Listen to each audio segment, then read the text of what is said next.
Smooth like a lick. Nobody ever know he's down there. Oh, 48 hours we didn't sleep. That bed feels good already. Come on, Johnny, let's go, yeah? You're forgetting, Doctor. What? My brother Mortimer. Oh, Johnny, we do that tomorrow or the next day. No, now. Tonight. But, Johnny, I'm tired. I've got to operate tomorrow. Yes, you're operating tomorrow, Doctor, but tonight we take care of Mortimer. Johnny, let's just go to bed, eh? Doctor, look at me. You can see it's going to be done, can't you? Johnny, I can see. I know that look. It's a little too late for us to dissolve our partnership. Okay. But we use the quick way, like in London, the quick twist. No, Doctor, I think this calls for something special. I think perhaps the Melbourne method? No, not that. 2 hours? And what? The fellow in Melbourne was just as dead as the fellow in London. We had to work fast in London. There was no aesthetic satisfaction to it. But Melbourne.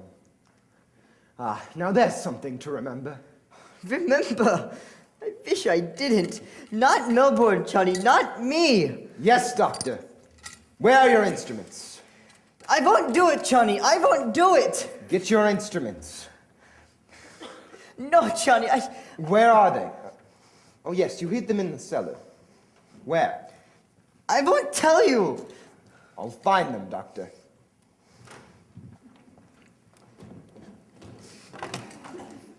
Don't do that, Mr. President. I cannot sign any proclamation without consulting my cabinet.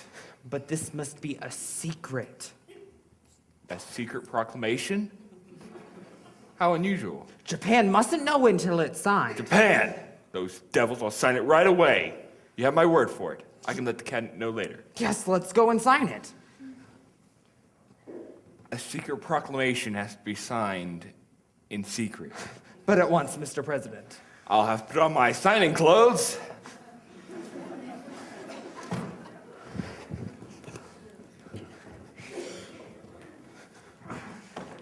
You go now, eh?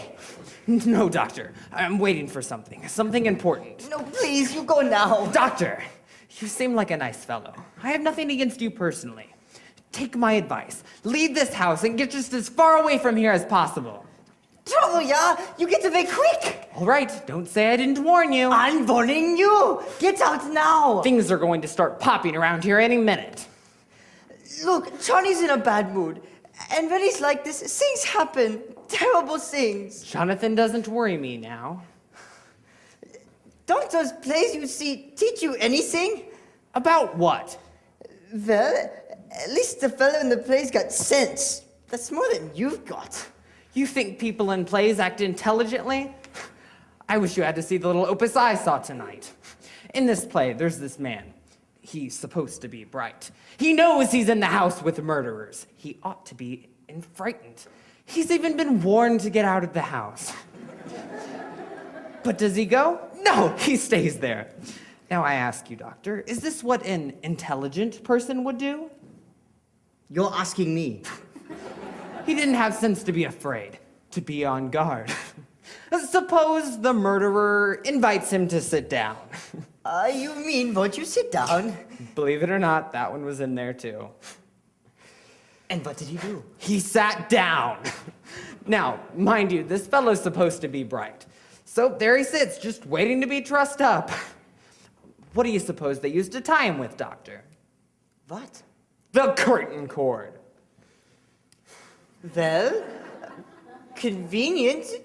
A little too convenient. When are the playwrights going to start using some imagination?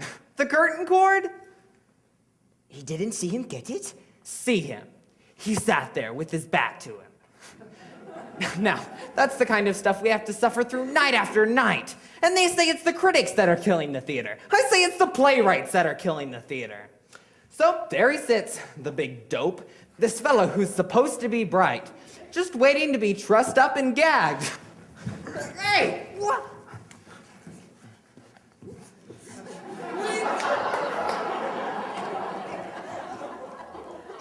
You're right about that fella. He wasn't very bright.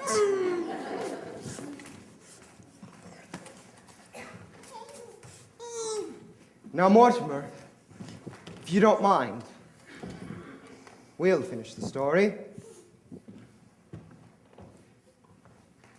I've been away for 20 years, Mortimer, but never once in all that time, my dear brother, were you out of my mind. In Melbourne one night, I dreamed of you. When I landed in San Francisco, I felt a strange satisfaction. Once more, I was in the same country as you.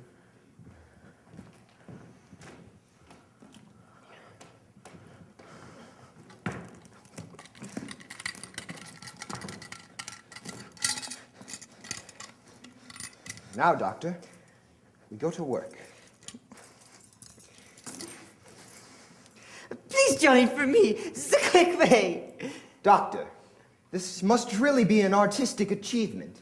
After all, we're performing before a very distinguished critic. But, Johnny... Doctor! Okay. We get it over.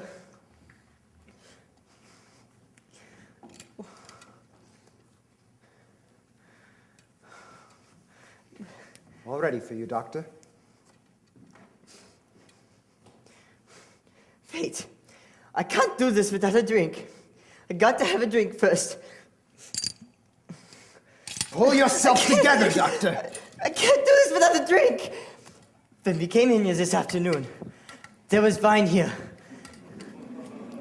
Where did they put that? Oh, yes, here.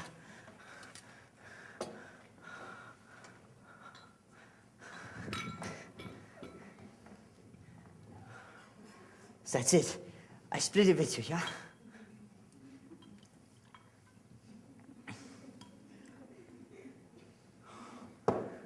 We both need a drink.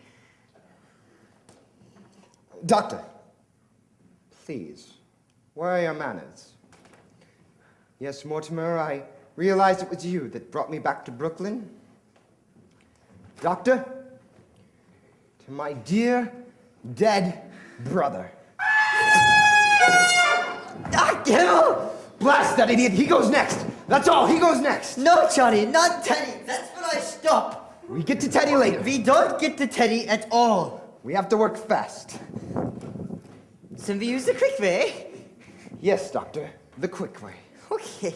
Hey, the Colonel's got to quit blowing that horn. We're taking the bugle away from him, officer. Well, there's going to be trouble in the morning. We promised the neighbors he wouldn't do that anymore. It won't happen again, officer. Good night. I'd better speak to him myself. Hey, you stood me up. I waited over an hour at Kelly's for you.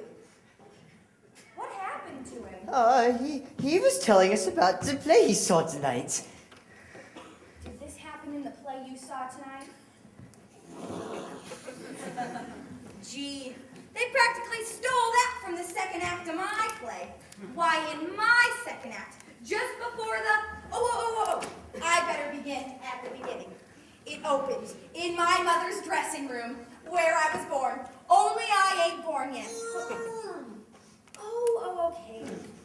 Oh, no, you have to hear the plot. So there she is, making up, see, when all of a sudden, through the door, a man walks in with a black mustache. He turns to my mother and says, "Miss Latour, will you marry me?" He doesn't know she's pregnant. There she is, lying unconscious across the table in her lingerie. The man is standing over her with a hatchet. I'm tied up in a chair, just like you are. The place is an inferno of flames. It's on fire! When all of a sudden, through the window, in comes Mayor LaGuardia. Well, how do you like it so far? Well, it put Johnny to sleep. Let him alone. All right, so it's 3 days later. I've been transferred and I'm under charges. But that's just because somebody stole my badge. All right, so I'm walking my beat on Staten Island, 46th Precinct. when it turns out the guy I'm following is really following me. Oh, don't let anybody in. Somebody figure it all out smarter. There's a vacant house on the corner. I go in. Cops! Stands there in the Cops! dark, and I see Johnny, the door Johnny, cops! handle turn. I pull my gun out, braces myself against the wall, and yell, "Come in!"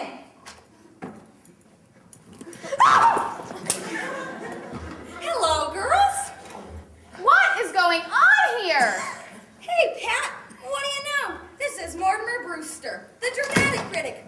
He and we were going to write my play together. I was just telling him the story. Did you have to tie him up to make him listen?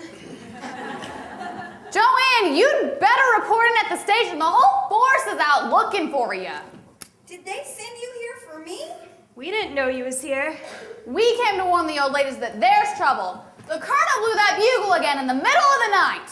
From the way the neighbors have been calling in about it, you'd think the Germans had dropped a bomb on Flatbush Avenue. The lieutenant's on the warpath. He says the colonel's got to be put away somewhere. Yes! Yes! Oh, well, gee, Mr. Brewster, I gotta get away, so I'll just run through the third act real quick. You get away from me!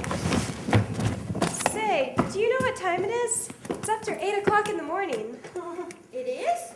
Well, gee, Mr. Brewster, I know them first two acts run a little long, but I don't see anything we can leave out. You can leave it all out! Say, who's this guy? That's my brother, Jonathan. Oh, the one that ran away. So he came back? Yes, he came back. This is Brophy, get me Mac. I'd better let them know we found you, Joanne. Mac, you can tell the lieutenant to call off the big manhunt. We found her, and the brother too, in the Brewster house. Do you want us to bring him in? All right, we'll hold him right here. The lieutenant's on his way over. So I've been turned in. All right, you've got me.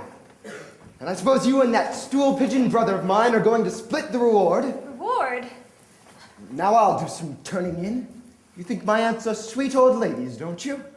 Well, there are 12 bodies buried in the cellar. What are you talking about? Steady! Steady! Steady! You'd better be careful what you're saying about your aunts. They happen to be friends of ours. I'll show it to you. I'll prove it to you.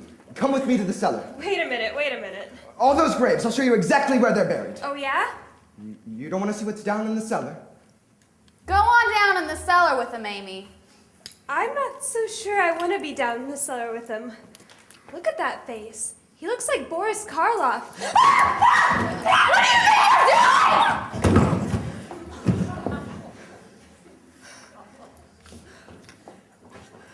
Well, what do you know about that? Come in. What are you doing here? I told you I was going to handle this. Well, sir, we was just about to... What happened? Did he put up a fight? No, Lieutenant. This ain't the guy that blows the bugle. This is his brother. He tried to kill Klein. All I said was he looked like Boris Karloff. Turn him over.